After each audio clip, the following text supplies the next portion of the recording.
How you doing? It's Sandesh here. I'm doing an article. Well, I'm reading from an article on um, PSU PlayStation. I'll put the um, I'll put the link in the description of the article. And excuse me. And it's called the PS5 Pro won't be the 60 frames per second dream machine we all like it to be. Um, yeah, I heard about this. Digital Foundry did a video about this. I haven't seen it, but I think they were pretty much disappointed with it. And the thing is, I mean, like I said in my video when I was talking about the PS5 Pro, um, and by the time GTA 6 comes out, or after GTA 6 comes out, let's say the year after GTA 6 comes out, it wouldn't surprise me if another GPU comes out, like another a brand new graphics card, and then the thing is the PS5 Pro is gonna end up being left behind. It ain't gonna. That's what I'm saying. The console, the base PS5, my opinion, was not the problem. The problem is the problem is the games that come out, the way they're developed. That's the problem. It ain't the console. Because the thing is, if it's if the because it says it could do 60 frames per second on the box, right? If that's not true, then basically what Sony did on that box was illegal. That's that that if it's true. But the thing is, it says on the box 4K, 120 frames per second. Now, if there's got to be caveats, then don't you think they should put a disclaimer on the console box? But obviously they didn't. So I mean, it's down to the games. The games is what will sell the console. But the problem is, in my opinion, as far as first party games for PS5, there's been a proper shortage of PS5 games, and especially ones that are like showcases of like this is why you bought a PS5. To be honest, because look at Naughty Dog. What the hell have Naughty Dog done since Last of Us Part 2? Nothing. And they had that stupid live service game they were supposed to be working on. They worked on that for a good few years, ended up getting cancelled when that time could have been used to make another single player game. Anyway, and the PS5 Pro wasn't a surprising announcement considering that we heard about it multiple times through rumors and leaks for months leading up to the announcement. To be honest, for me, I didn't think the Pro was even going to happen. Um, Heck, we even got what turned out to be a practically exact drawing of what it would look like a little more than a week ahead of the reveal. And what has been surprising is the games that PlayStation has so far used to showcase the new professional version of the PS5, with games that can pretty much all run on PS4.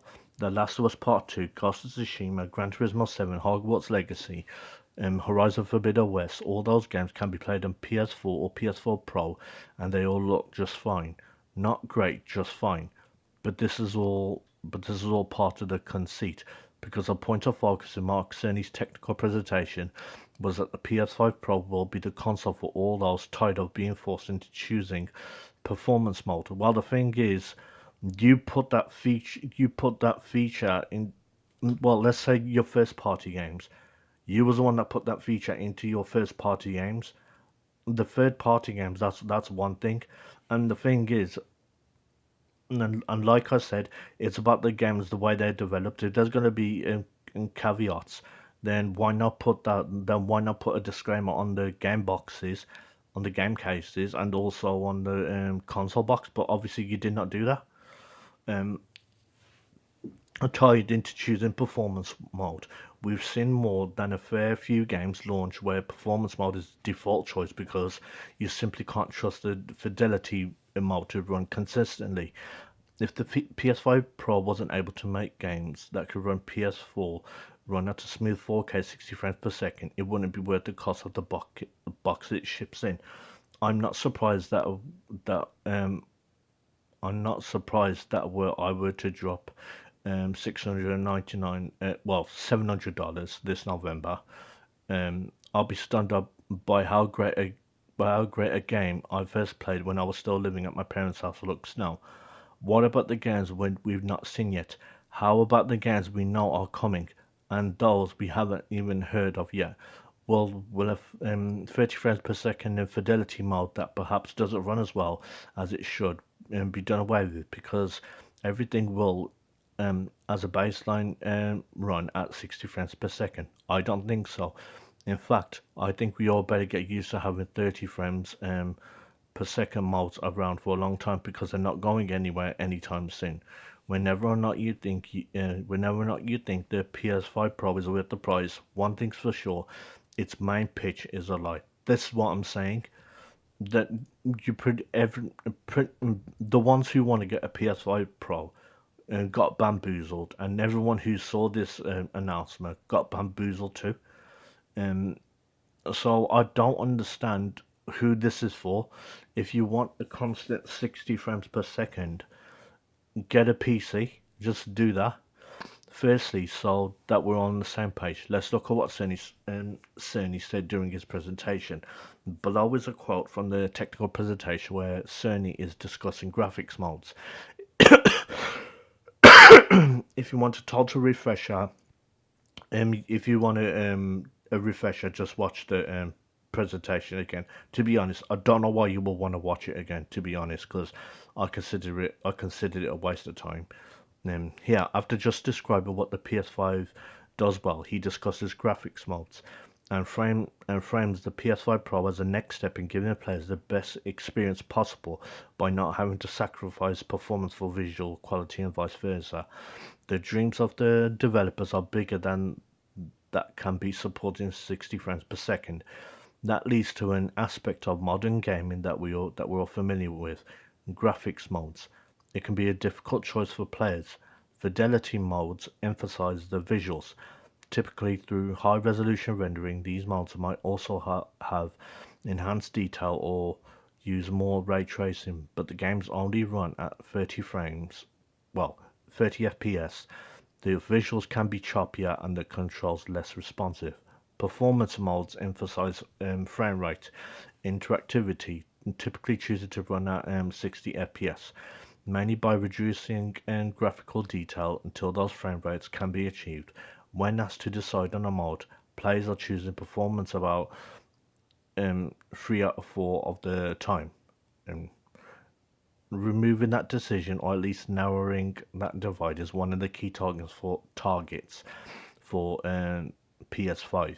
We want to give players the graphics that the game creators inspired to, at the high frame rates the players typically prefer. My problem with this is the obvious choice that game creators are always going to dream bigger than consoles. AAA or even quadruple if it's Ubisoft. Studios will keep pushing graphical fidelity forward because amazing graphical fidelity is a whole hallmark of AAA development.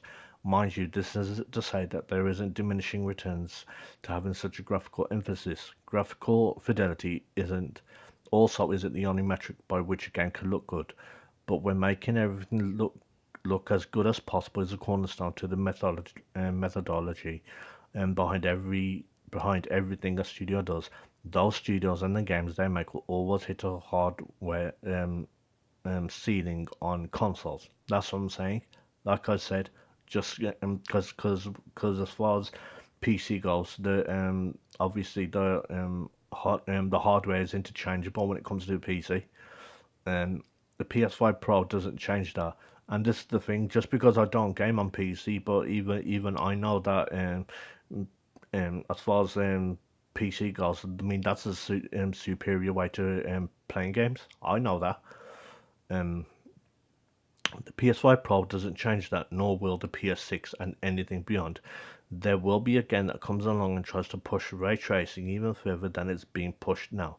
There will be a game that comes along and tries to push visual details and fidelity even further to deliver visual experience that is constantly stunning. There will also be technology that helps make what's possible in game development more realistic than we've seen even now. Technology keeps moving forward, there will still be in-game developers who dream of making those incredible, crisp, environmentally rich and dense packed in-game worlds players very clearly love with the latest software and hardware. And I don't just buy that the PS5 Pro will deliver 60 FPS baseline for the games um, it'll face because when the hardware ceiling is raising on consoles, developers almost rise to meet it. Consoles might be getting closer and closer to PCs, but they're ultimately designed to be a single unit you can plug into a monitor and play video games with. Until the day you can buy a graphics card for your PlayStation device, these consoles will have a hardware ceiling and developers will always hit it. Um, what will happen then for all of those who do buy a PS5 Pro? I say, trying to will into existence my ability to afford one. The players will all still pick performance mode. Sure, there's at least a quarter of us who don't care and would rather pick fidelity because, frankly, when you pay for a nice TV and super expensive professional console, you just want it all to look good. A respectful take. But it's clear that for many of us, whether or not we want to pick fidelity mode, we pick performance out of necessity. Sony identifies choppy visuals and less responsive controls as aspects that plague fidelity modes. If you experience that, depending on the severity, it can actually make the game unplayable. Your mileage will vary with what you deem unplayable, but no matter your definition of playable, there's a point where a game is too choppy for anyone. Everyone has a limit to the amount of times they fail and objected due to lagging controls. Bad graphics or more realistic graphics that still look good, just not as good as they could, do not make a game unplayable on a physical level. A smoother gameplay experience wins out 3 out of 4 times of players because um, we would all rather sacrifice a bit of fidelity just so we could play the game we want to play. The PS5 Pro won't be the console that does away with graphics modes, and it won't be the console that does away with 30 FPS modes, which will ultimately compromise on performance since 60 FPS is just plain smoother. But when it launches, the facts of its extra horsepower will likely make it one of the best devices on the market to play any game that came out prior to November 7th, 2024. Until the next generation actually begins, it'll probably continue to be one of the best devices to play games on. Well, I'm definitely not gonna buy it. I mean, to be honest, I mean, they didn't even really sell me on it. I mean, I can afford to get it. It's just that I'm just not getting it because of the bullshit that's attached to it. That's what it is. The bullshit attached to it is just it just put me off it straight away. Um, unless Xbox actually does have its own mid-gen refresh, that is potentially leveling the playing field. They clearly will. I'm just not convinced that it'll be the console to do away with the 30 FPS fidelity modes. I would love to be wrong, of course. It's expensive. It's an expensive card console, arguably too much so. But would you change? But would your tune change if Cyberpunk 2077 sequel, The Witcher 4, GTA 6, Monster Hunter Wilds, Respawn's next Star Wars and Jedi game, Death Stranding 2, Mass Effect 5, and that's just the third-party games that we know about were sure to run 4K 60 on PS5 Pro. Mine might, not to mention the fact that as we've seen with PlayStation Studios games, we can actually more reliably hop that games like Ghost of Tsushima 2, Wolverine, and whatever Naughty Dog, Bluepoint, Ben Studio, Gorilla, Sony Santa Monica, and others are working on will run well, if not 4K 60 FPS. My issue with the PS5 isn't the price, though I think it's absurd. No, the price should be one of the main reasons why on why you should not get one. That's just that's just that's just completely stupid. It's the promise of it. I love it if 60 FPS would just become the baseline moving forward, but I just don't think it will be. I've no doubt that it will make any game that didn't already run at 4K 60 FPS be able to do so. It'll be a really great way to play games we've already played out or just coming out by the end of the year. it'll be a fine way to play games that will come out next year and beyond. Um, yeah, but the thing is, I honestly think they did some false advertisement because I heard they did a picture comparison or like a video comparison of um Final Fantasy VII Rebirth. And one of them was the base PS5 and one was the PS5 Pro. And for some reason, they pixelated the hell out of at the base PS5, and it's like anyone who's played on the PS5 is like, no, it does not look like that in any way, shape, or form.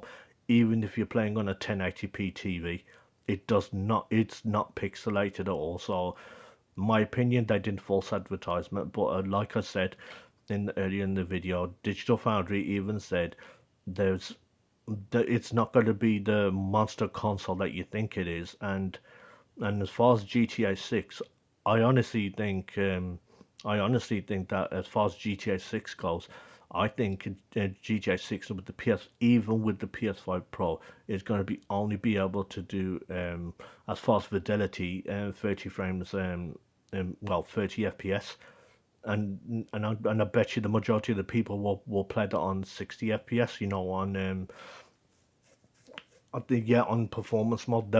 I mean, they would just rather just do that because at least the gameplay will be a lot smoother. Anyway, thanks for watching this video, and I'll see you soon.